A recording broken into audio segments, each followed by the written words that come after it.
Service in Nashville has issued a tornado warning for northern Dixon County in Middle Tennessee, southeastern Montgomery County in Middle Tennessee, east central Houston County in Middle Tennessee, northwestern Cheatham County in Middle Tennessee, until 3:45 p.m. Central Standard Time. At 3:18 p.m. Central Standard Time, a severe thunderstorm capable of producing a tornado was located 11 miles east of Erin, moving northeast at 40 miles per hour. Hazard, tornado. Source, radar indicated rotation. Impact, flying debris will be dangerous to those caught without shelter. Mobile homes will be damaged or destroyed. Damage to roofs, windows, and vehicles will occur. Tree damage is likely.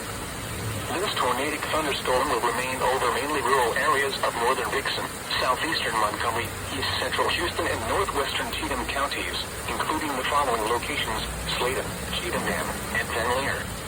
Take cover now. Move to a basement or an interior room on the lowest floor of a sturdy building. Avoid windows. If you are outdoors, in a mobile home, or in a vehicle, move to the closest substantial shelter and protect yourself from flying debris.